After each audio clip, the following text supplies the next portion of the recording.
नव्या अपने पापा से मिलने जरूर आई थी, पर उसे ये एहसास हो गया था कि अब उसे इस परिवार से दूर ही रहना चाहिए। ऋषि ने नव्या से उस रात के बारे में बात करनी शुरू कर दी। उसी का बच्चा है ना जो एयरपोर्ट पर आया था, या किसी और का? तुम्हें क्या फर्क पड़ता है अब इस बात से? तुम्हें पता भी है कि उस रात मेरे साथ क्या हुआ था? तुम्हें पता भी है कि मुझे किसने फंसाया था?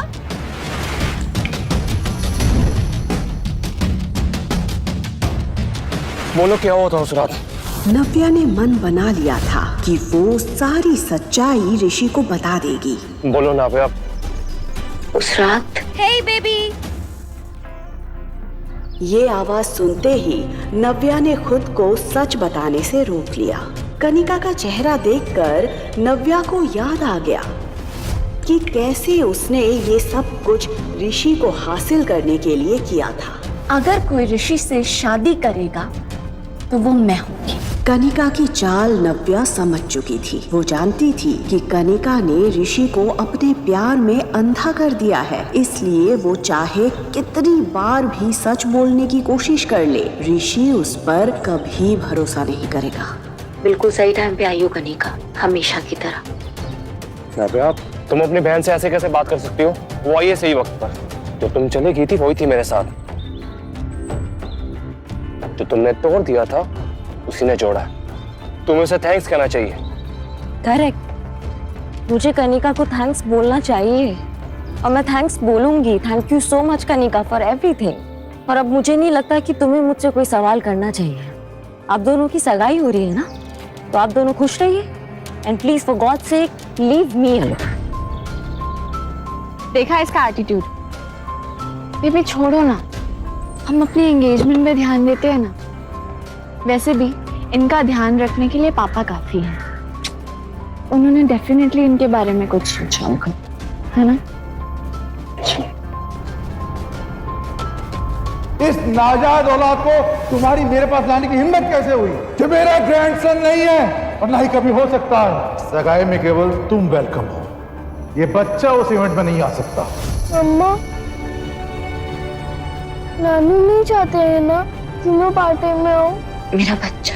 उसकी उम्र भले ही कम थी, लेकिन उसे ये तो समझ आ ही गया था कि उसे यहाँ पर दादी के अलावा और कोई भी पसंद नहीं कर रहा था। उसकी ये फीलिंग देखकर नव्या के दिल के टुकड़े हो गए थे। क्या कभी ऐसा हुआ है कि मम्मा अपने बच्चे के बिना किसी पार्टी में गई हो? नानू थोड़ा गुस्से में थे ना, इसलिए उन्होंने ऐसे कह दिया। लेकिन तुम हमेशा एक बात ध्यान रखना, मम्मा कहीं भी जाएगी अपने बच्चे के साथ जाएगी। चॉकलेट? नव्या ने आरव को तो बहला दिया था, लेकिन उसके मन में अभी भी उथल पुथल मची हुई थी। एक तरफ उसे अपने परिवार की नफरत झेलनी थी और दूसरी तरफ उसे आरव के कोमल मन का ध्यान भी रखना था। बस जल्दी से ही 1-2 दिन निकल जाए, फिर मैं अपने बच्चे को लेके अपनी दुनिया में चली जाऊंगी।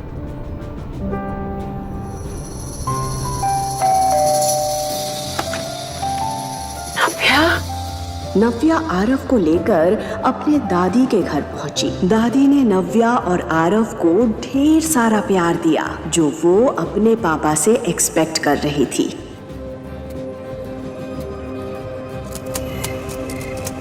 आज एंगेजमेंट पार्टी थी। ऋषि शेखावत और कनिका सिन्हा की सगाई होने वाली थी।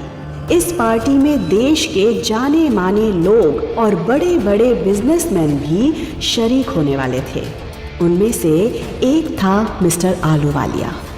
उनकी उम्र 45 साल की थी, इसीलिए बिजनेस में उनके इतने सालों के एक्सपीरियंस से हर कोई प्रभावित था।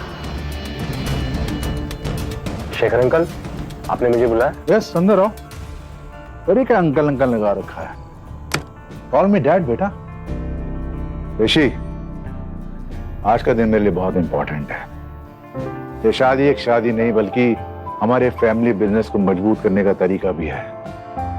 आज मैं तुम्हें अपनी सबसे प्रीशियस डॉटर देने जा रहा हूँ। आई होप कि तुम उसका अच्छे से ख्याल रखोगे। आप बेफिक्र रहिए डैड, मैं कनिका का अच्छे से ख्याल रखूंगा। आज पार्टी में कुछ खास गेस्ट आने वाले हैं, मिस्टर आलूवालिया। उनसे मिलने कई लोग आएंगे। बड़ी मुश्किल से वो यहाँ आने के लिए राजी हुए हैं। और तुम तो जानते हो कि उनसे रिश्ता बनाने के लिए लोग बस एक मौका ढूंढते हैं, और आज की पार्टी में उन्हें ये मौका मिल जाएगा। ध्यान रहे, उन्हें किसी भी तरह की कोई दिक्कत नहीं होनी चाहिए। Sure dad. आज पार्टी में नव्या भी आने वाली है। आपको लगता है वो आएगी? आएगी, जरूर आएगी। मैंने उसे बुलाया है, वो मेरी बात टाल नहीं सकती। इनफैक्ट मेरे एक फोन कॉल पे वो भागते हुए चंडीगढ़ आ गई। वो पार्टी में जरूर आएगी, आई नो। आज वो कोई प्रॉब्लम ना क्रिएट करे।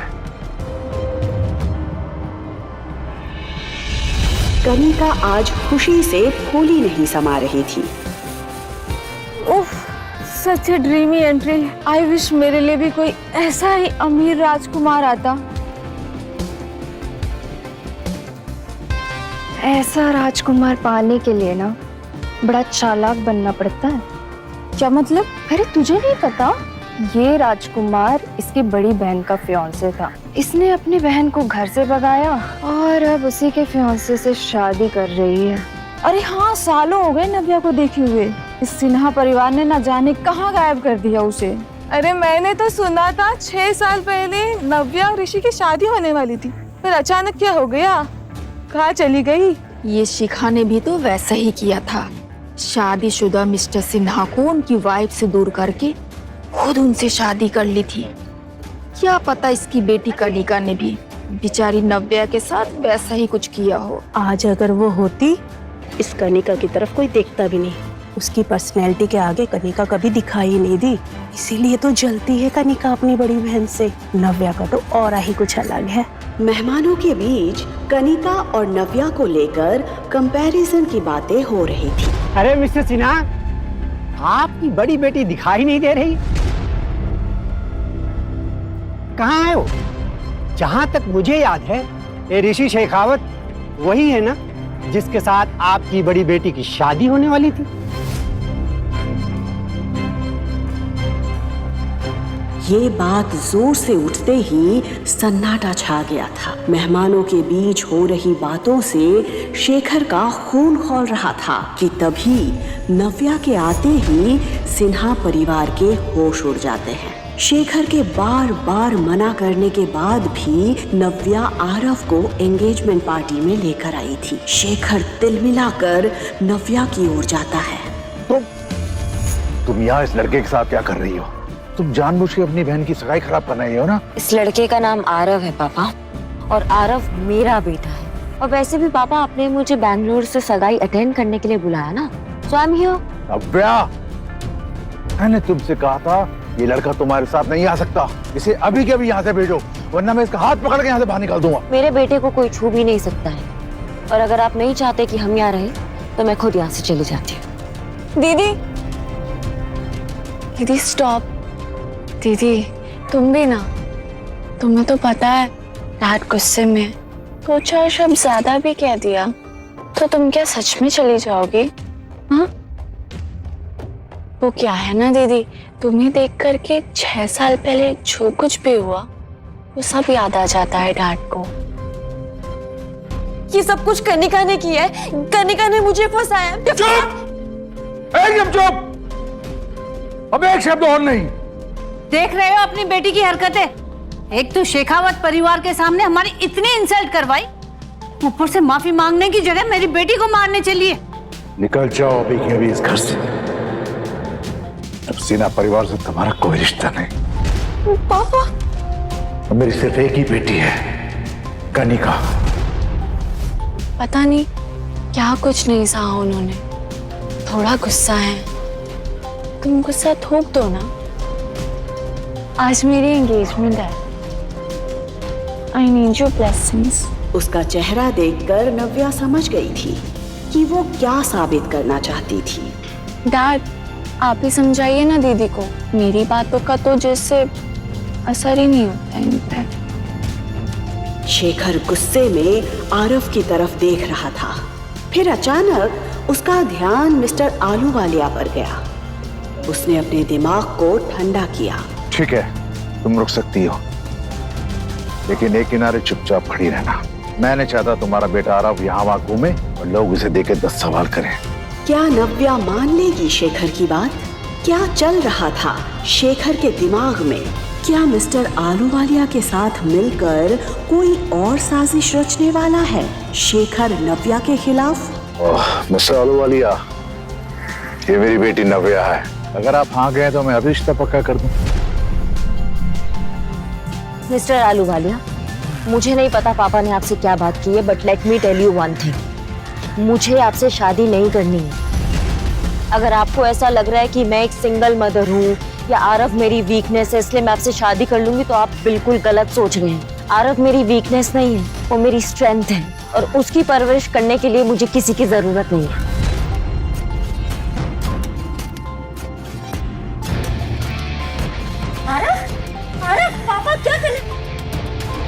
शादी तो तुम्हें मुझसे ही करनी पड़ेगी।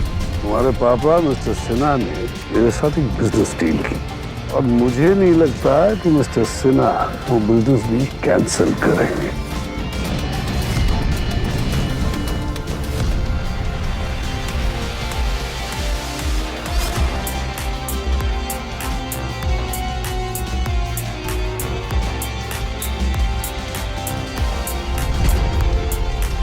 आलूवालिया लगता है वो अपनी हरकतों से बाज नहीं है। अविनाश आहूजा को जोर जबरदस्ती बिल्कुल पसंद नहीं।